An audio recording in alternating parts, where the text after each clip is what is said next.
personal discovery developer, counselor, author, fashion designer, the owner of Sharp Shoe brand, and television personality. He has over 34 years of experience. He is extremely passionate about changing mindsets, leadership development, occupational integrity, and interpersonal development. Mr. Sharp has worked with, has been a mentor and a life coach to members of the NFL, the NBA, the WBO. Whether he's speaking to a full room of corporate executives or a group of aspiring entrepreneurs, professional athletes, or students, he's ready to embark on changing their mindset. There's one other thing I want to point out about Mr. Sharp. Sorry, lost my notes. So with Mr. Sharp's guidance, you'll find that the sky isn't the limit, it is just the beginning.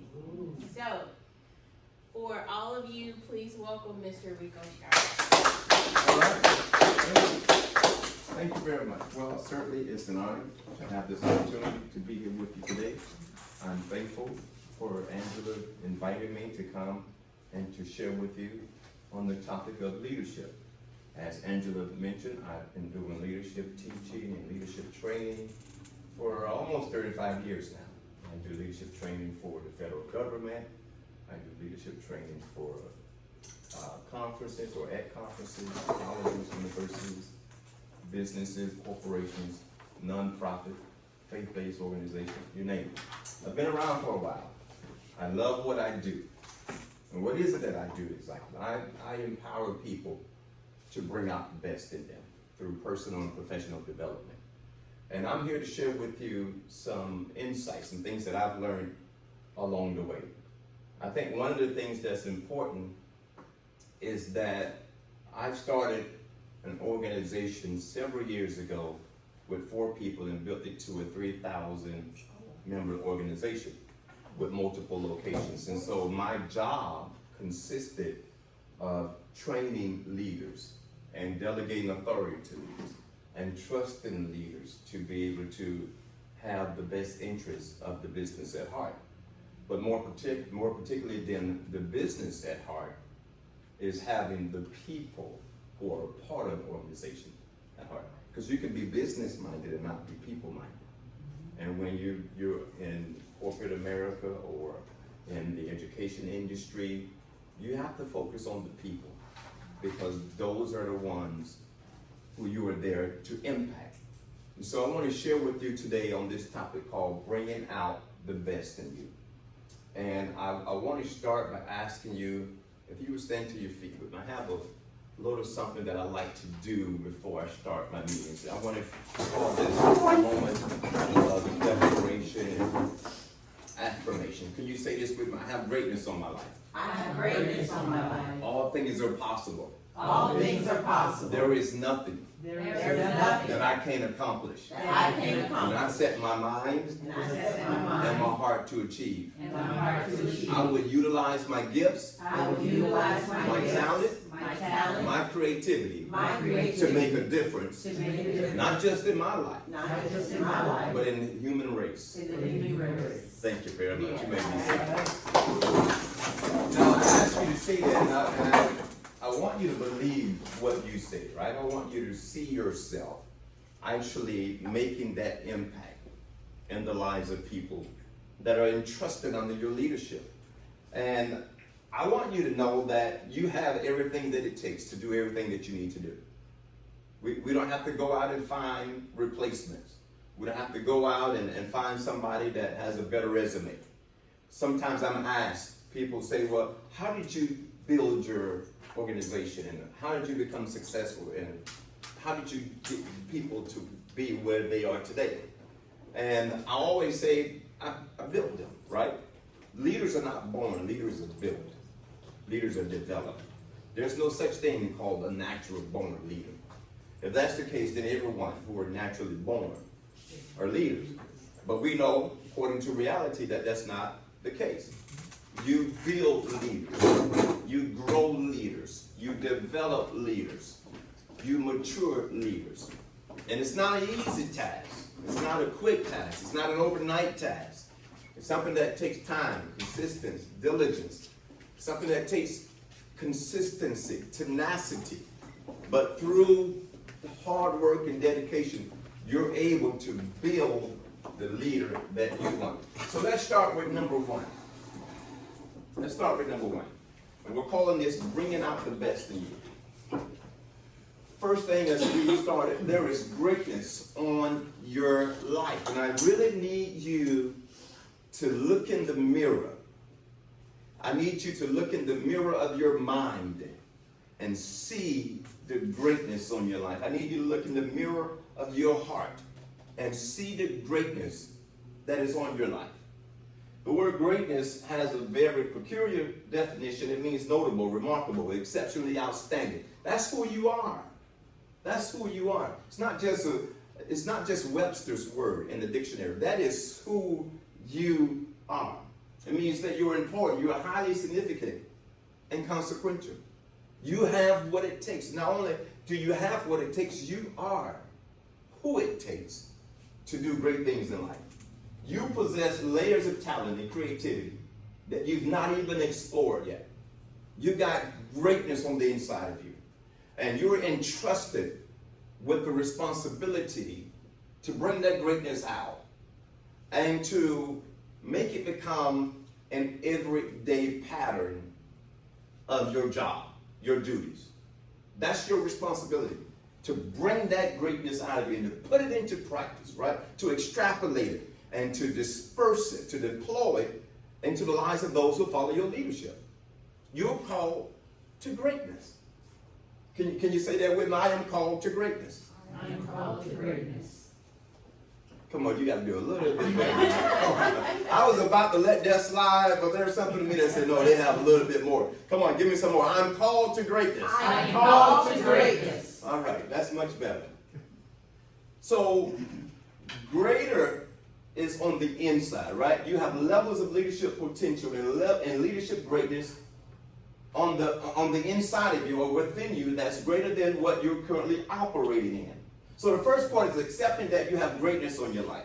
So once you embrace that you are great, has nothing to do with age, has nothing to do with race, has nothing to do with ethnicity, has nothing to do with anything. You have greatness on your life. And the greatness that you have on your life is changing other people's lives day by day, right? So you're more than a director. You are a life changer, right? Can you see that? You're more than an associate director. You are a life changer. Your responsibility is bigger than just showing up to work every day. You're changing lives. The next president of the United States of America is capable of coming from out of your class. They can start here, work their way up, work their way up, work their way up, work their way up. The next Bill Gates is probably sitting in your class right now. The next Mark Zuckerberg is sitting in your class. The next Michael Jordan is sitting in your class. You may not look like it right now because they're in their emphasis stage, right? They're starting out. They're making some transitions in life. But gradually, life is going to happen on their behalf. And they're going to take what you imparted into them and instilled in them, and they're going to put it into practice. And one day, they're going to come back and thank you for helping them to discover their greatness. Okay? Are you with me so far? Okay, so let's move a little further. I want to talk about leadership clarity. Leadership is not what you do. It's who you are. There's a significant difference. People who think their leadership is what I do, they clock in and they put on their leadership apron or their leadership garment, their leadership hat. And then when they clock out, they leave their leadership responsibilities behind. But that's not the way leadership works. Leadership is not a job. It's a life calling. It's not a job. It's a life calling. Leadership is not what you do. Leadership is who you are. Say this with me. Leadership is not what I do. It's who I am. Who I am. Do you believe that? Yes. Okay. So Here's a reflective question. You're already leading, but can you lead with greater power, greater presence, and greater purpose? That's the question you have to ask yourself. And to yourself be true. You're already leading, but can you lead with greater power, greater presence, and greater purpose? Are you able to give more than what you are presently giving right now? Can you commit yourself to another level of leadership than what you're operating in right now? So leadership isn't a title or a position that you clock in and out of, right? Leadership is a mentality. Leadership is a personality. And leadership is a responsibility. Leadership is developed in the school of life. Therefore, every experience, whether positive or negative, is shaping your leadership ability. And how you respond to it is shaping your leadership legacy. I did some teaching in Tampa, August of last year, for the federal government. And one of the things that I shared with the people that attended my sessions, I did 3 workshops for them, is that when you are placed in leadership positions, you're placed in leadership position not to hold a position, but to make an impact. When people trust you and bring you on board, they're not hiring you just to come and fill a position. They're looking for your creativity. They're looking for your passion. You're employed for your greatness. You're employed for your gifts, your talent, your uniqueness. You're employed for your leadership capacity.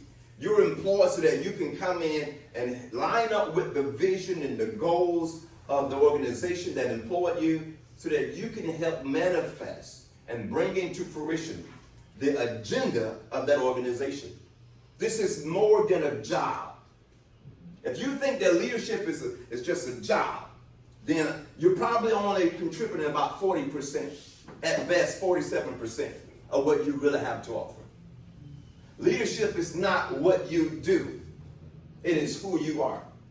And one of the issues that I see across this planet as an international speaker that speaks on leadership is that people hold back what they really have to offer. And when you hold back what you have to offer, then you create a deficit. And that deficit trickles down, and it is seen at the bottom. It starts at the top, but it manifests at the bottom. Everything that happens within your organization, you are responsible for. You have a part in it. And when you hold back, then you are not contributing to the wholeness of what that organization can actually produce.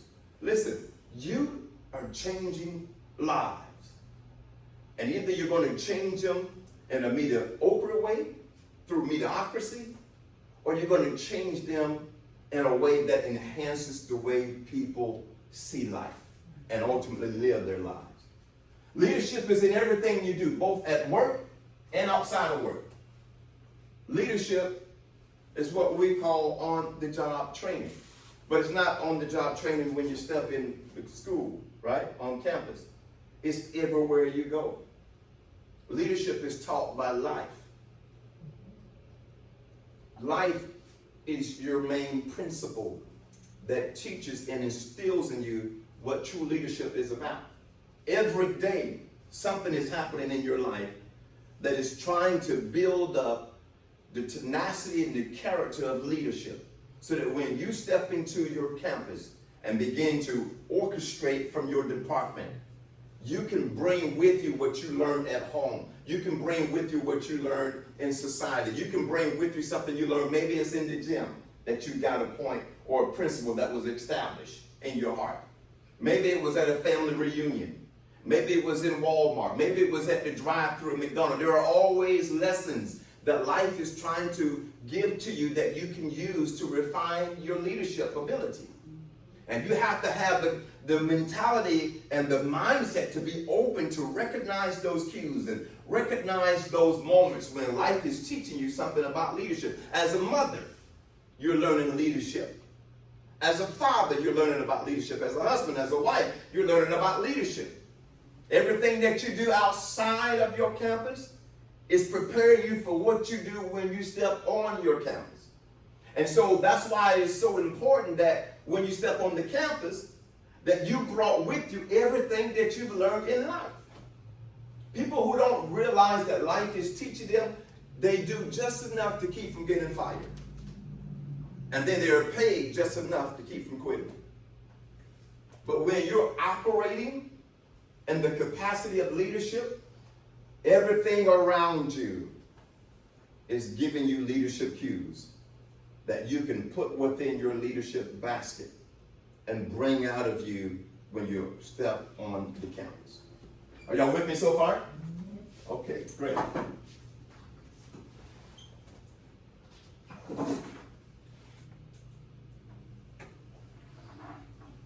Here's something that is very important. And this is missing in a lot of organizations.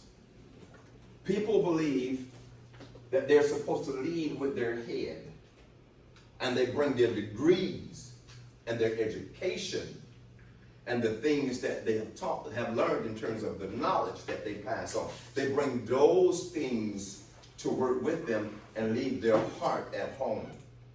But I would say to you, bring your heart with you when you step on the campus, and lead with your heart, not with your head.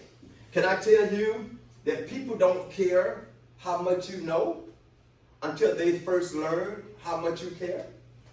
Nobody wants to be up under the leadership of somebody that all they do is show them how much head knowledge they do, but never reveal what their heart is. I need to know that you care about me if I'm following your leadership. And I need to know that your care for me extends beyond what I do for you at work. I need to know that you have my best interests at heart. Because people can read you. People who serve up under your leadership jurisdiction, they can read you. They have antennas. Sometimes they'll come to you with something that may not even be a big issue to them, but they want to see where you are, right? They have their antennas up. They want to know that you care about them in a realistic way.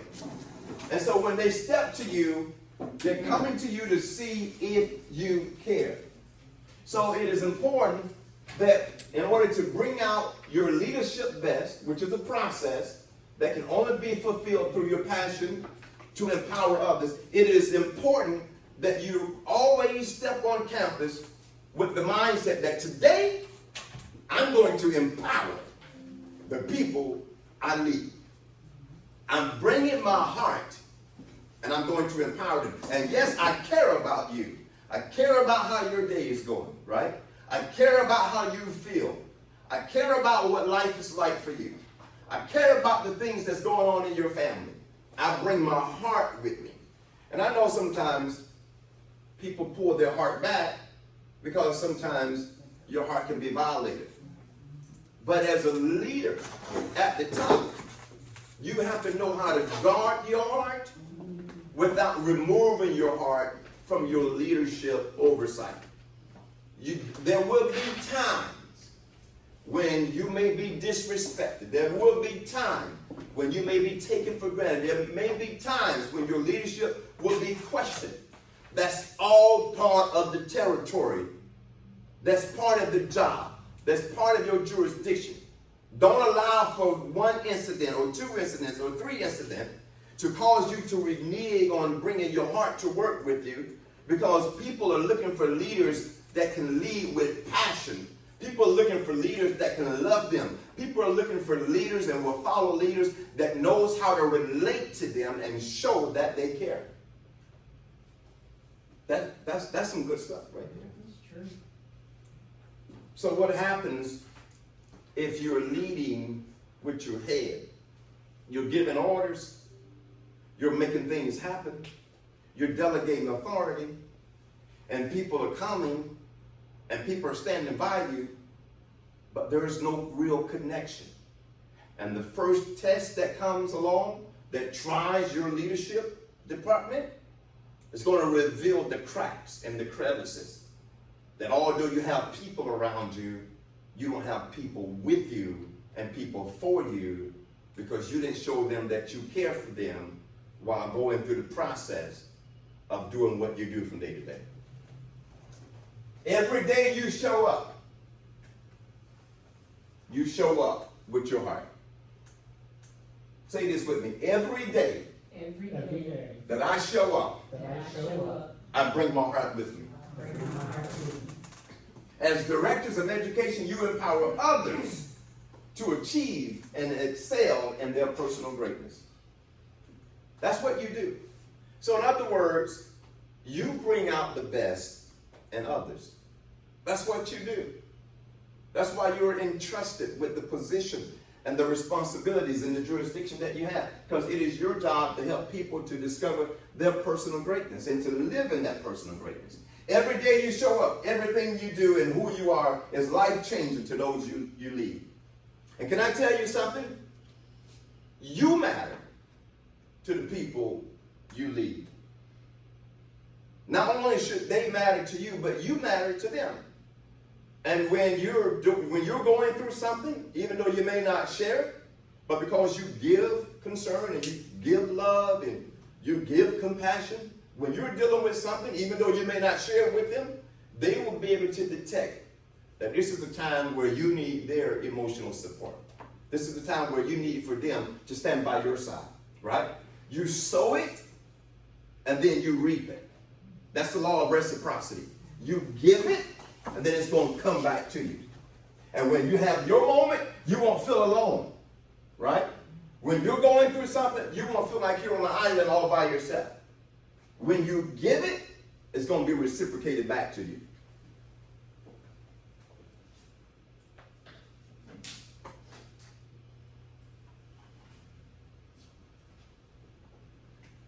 I call this one leadership confidence. Here's a reflective question.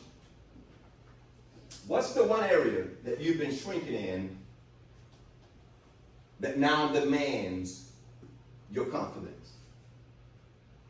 Think about that for a moment. What's that one area in your leadership capacity that you find yourself shrinking in? What is that area that you don't like to confront, that you're running from, that you're trying to avoid? What is that area that keeps coming up and keeps coming back to you? What is that one thing that you look at and you're like, man, I don't want to do it. Not today, not today, not today. And then the next day, not today, right? And then the next day, not today. And then the next day, not today. What is that one thing that you keep trying to evade, that you're just deflecting and it's recirculating and coming right back to you? And it's not allowing for you to get beyond it. Because life is teaching you, right? You're learning some things on the job. You're learning people. You're learning about you. And life is not going to let you get by without passing this test. Life is not going to allow for you to just scoot on out of work and go home without confronting this one thing. And we all have that one thing that if we could have our way, we'll just sweep it under the rug. But in terms of your leadership confidence, it keeps coming back around because it realizes that there's something in you that you're not confronting, that needs to be confronted and conquered. That if you don't confront it, you can't conquer it. And if you don't conquer it, it will conquer you. What is that one thing about you that when you look in the mirror, maybe you don't like what you see or like what you know, and you're trying to avoid it. You don't want to deal with it. And the thing is that whatever it consists of, it has to be dealt with in order to bring out the best in you. When you're providing solutions, resolving conflicts, and leading by examples, when you're making others feel valued, you're operating with leadership confidence. I'm also a mentor and life coach, right? And I have clients around the country. And I have clients that I have to talk with weekly about their leadership confidence. Some people just don't feel that they have what it takes to do everything they need to do. So I say to people, you not only have what it takes, say this with me, I am who it takes. I am who it takes. See, that's more important than having what it takes. You are who it takes. And life has graced you with the opportunity to experience or to undergo on-the-job training, which means you don't come in complete, you don't come in perfect, you don't come in with everything that you need to have. But what you do is you continue to grow, develop, and mature. And one of the areas of development is in your confidence. Do you feel confident about the role you've been given? Do you feel confident about the people who are up under your leadership in terms of your ability to lead them, your ability to communicate with them, your ability to get on their level and understand them and read their language, right? Do you feel confident about your ability to bring the scores up at the campus that you're working on? What is that one thing, going back to the first question, what is that one thing that you're running from that is challenging your leadership, that you keep trying to get away from? But it is so necessary because it brings you back to be. It has so much to do with how you impact other people's life. When I first started speaking back in 1996, I had this inferiority complex. I was afraid to stand up in front of people. I was afraid about what people would think about me. I looked at myself the way I perceived other people looked at me. And I felt like, man, I don't really have what it takes, right? Like I'm not really great at this. But then I realized that I was dealing with an insecurity. And it wasn't so much about what others thought about me. The issue was what I thought about myself.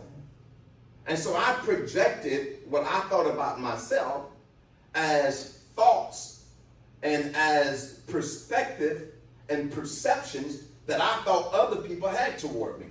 And that became a hindrance. And so I started working on me. I started filtering out of my life and out of my heart and out of my mind those negative thoughts, right? And then I started working on my confidence. And gradually, I started realizing I don't just have what it takes. I am who it takes. And my confidence level began to build. So confidence begins with clarity. When you know who you are, you don't need approval and validation from others. Say this with me. I know who I am. I know who I am. When you know who you are, you don't need approval and validation from others. When you're making decisions in the best interest of others, you're operating with leadership confidence. Okay? Leadership confidence comes from authenticity, not perfection. That's a good one. It comes from being real, not from being perfect. See, even though I've been speaking for a long time, I'm still not perfect, and I'm okay with that. I'm purpose-driven, not perfection-driven. And when you're purpose-driven, it's okay to not be perfected because your authenticity is that you're doing it to make an impact in the lives of others. Leadership confidence comes from authenticity. Are you being authentic with the way that you lead? And I'll say this to you. Leadership confidence isn't flawless. It's real, it's consistent, and transparent. So I would take my leaders out to dinner. I would take my leaders out to conferences. I would take my leaders out for personal vacations. And I would spend time with my leaders. She looked at me like, okay, you wrote that down, right? And one of the things that I would do is when I get into a private room with my leaders, I would talk to them about things that was more personal in my life that I couldn't share in front of other people. Because I wanted them to see the human part of me, right? The part of me that is just like them. The part of me that cries, that hurts, that bleeds, that has emotions just like them.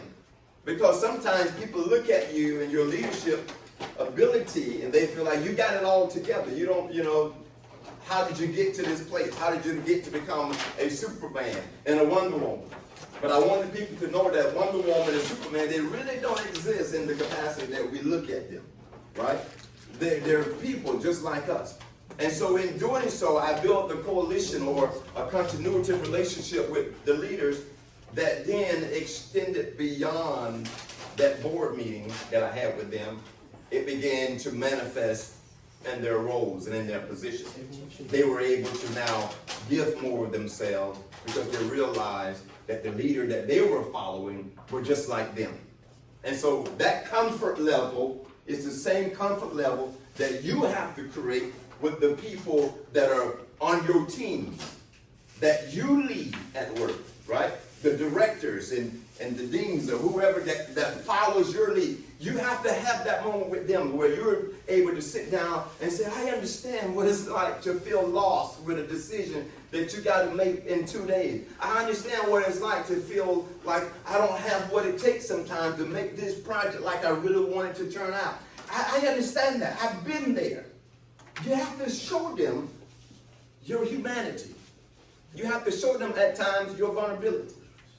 And you got to assure them that just like you figure out how to get through it, they can figure it out as well. And they have your full support. All right? So I think we have enough time to do one more. One more slide, and then we'll break for lunch.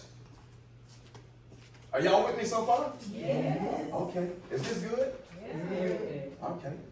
All right. I'm gonna borrow some of it. Borrow all of them.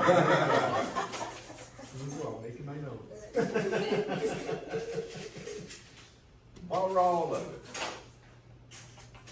And if you like, I can even email the slides to you so you can have it and take them back to your campus. I'm back on leadership confidence, right? I'm gonna drive that point home for a while, okay? I've learned something, that it isn't until you get tired of hearing something that you're finally beginning to get the picture. So you have to have like a repetitious moment that frustrates you, because it's only at that moment that you're convinced that you got it. I got it. I got it. You have to hear something over and over and over, and then you have to write it down. The first time you hear it, you only retain 30%. When you write it down, you retain another 30%. And then when you go home or back to the office and you go over what you wrote down, then you retain another 30%. At best, you're able to encapsulate 90% of what you did. And that's the same for those you lead. Leadership confidence starts with leading yourself. I am always working on Rico Sharp. Always. I read books, I watch videos, I attend conferences, I go to seminars. Even though I'm a speaker and I speak a lot of places, I'm also sitting in there with my pen and my pad, and my tablet, and I'm taking notes and I'm learning. When I'm at home, I'm doing the same thing. In my office, in my private time, I'm learning. Getting up at 3 o'clock in the morning to feed me. I've learned something. That when you don't know something, you have to rely on those who do. And that's where man manipulation comes in at. So I'm always working on me to build up my confidence. I'm always working to empower my confidence, right? And I focus on me so much so that I've created habits that some people call ridiculous. There have been times that I would dedicate 12, 13, 14 hours a day, every single day for years, building up my confidence, working on my mind, going the extra mile. Why? Because I believe that if I do today what others don't do, then I can have tomorrow what others won't have. I won't charge you for that one. That was good. It was good, then he turned around. He dropped the mic. You can't lead others until you've mastered your own mindset, emotions, and weaknesses. You have to master you before you can pass on that mastery to others. You're in a very unique position, right? You're in a position where people are looking at you and they're following your leadership. They're following your lead. And you can lead them down the wrong path, or you can lead them down the right path. You are capable of messing up everything that you've been entrusted with under your jurisdiction. But you're also equally capable of creating an environment that people can thrive in. And in order for you to do that, you have to work on you, build up your confidence, and make sure that you are mastering your mindset, your emotions, and your weaknesses. Listen, you're not perfect. That's okay. We knew that before we brought you in, right? But what we do expect for you to do is to master your mindset. How do I master my mindset? Through knowledge, through the renewal process of constantly reading and learning, seeking out the books and the information on the internet, getting the literature and the documents that I can get, and spending time embedding myself in that material, in that information, and getting it in my mind, making sure that I eat it, I sleep it, I digest it, and then I wake up the next day and I start the process all over again. I need to master my emotions. I cannot allow, you cannot allow, we cannot allow for our emotions to dictate our decision making. Your responsibility is to make intelligent decisions, informed decisions, decisions that's based on the best interest of others. So your emotions are not allowed in your decision making. Now, obviously, when your heart is involved, there's going to be some emotional moments. But you have to pull out a fine razor with a precision touch and sever between your emotions and your decision making, because when you're making decisions from your emotions, it's like going to the grocery store when you're hungry. Bet you never did that before. You just buy all kind of stuff. But when you're making decisions, and you're making decisions based on the best interests of others, and it's coming from your heart, you're able to control your emotions and put them in the compartment where they're not interfering with your decision making. And then weaknesses. We all have weaknesses. Come on, raise your hand if you have weaknesses. We all have weaknesses, right? We're not called to be perfect. We're called to be purpose driven. Our weaknesses exist, but what do? We govern our weaknesses, and we separate our weaknesses from our strengths. And while we're focusing on converting our weaknesses into strength, we also focus on developing our strengths into greatness. Did you hear that? While we're focusing on converting our weaknesses into strength, we're also focused on developing our strengths into greatness. So I would say this to you. Dedicate 45% to developing your weaknesses and 55% of your time into developing your strengths into greatness. Don't ever focus most of the time on what you don't do perfect. Focus the majority of your time on what you're good at, and take what you're good at and make it into what you're great at. Because that's where your leadership impact comes in at, and that's where your leadership legacy is going to be established from. Leadership confidence is developed in private disciplines before it is shown in public victories. Leadership confidence is developed in private disciplines before it is shown in public victories. What I used to do when I first started speaking is I would get in my bathroom or bedroom and stare in the mirror for about 2 hours. After having written my speech down, I would stand there and look in the mirror and practice it. I wanted to make sure that I built up my confidence and that I perfected as much as possible that speech, even though I'm imperfect. I wanted to give my best shot at it. And then There were times when I would sit my family down.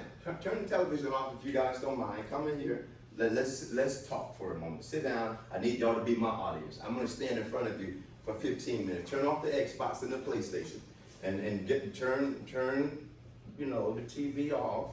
Turn it off. Auto, not down, off. Sit down and give me 15 minutes of your time, and I will go into my speech to make sure that I was able to do it in a way where I felt comfortable. Because my comfort level has all to do with my confidence level, right? And so when I would do that, I would become better and more comfortable, and my confidence level would build, and it would make a difference when I stepped out onto the real stage. So it is what you do at home in private as a discipline that determines how far you can go when you step outside your house, ultimately. Leadership confidence is a muscle, not a miracle, and it's built over time through mistakes, experiences, and small wins. When you focus on the little things that you've been able to accomplish, it gives you the confidence to do big things. Just like setting small goals and then accomplishing those small goals. What do those small goals do for you? They build muscle, right? And it gives you the confidence to set bigger goals. And ultimately, you're able to set a goal, and without any pre-calculation, you're able to accomplish it. And the last one is a confident leader creates an environment that makes others feel secure, valued, and free to bring out their best. A confident leader creates the environment that makes others feel secure, valued, and free to bring out their best. So while we're talking today about bringing out the best in you, I'm going to need you to go back and talk to the people that are on your teams about how to bring out the best in themselves. And what are they going to do? They're going to go into their classrooms, right? And then they're going to talk to the students about how to bring out the best in them. And it's going to trickle down, and you're going to see results. And ultimately, your school grades are going to improve, right? Your state grades are going to improve, and you're going to have more and more success for your organization because it started at the top and it rotated down to the bottom. Let's stop there for lunch. Thank you. Yes. Very good. Dig in.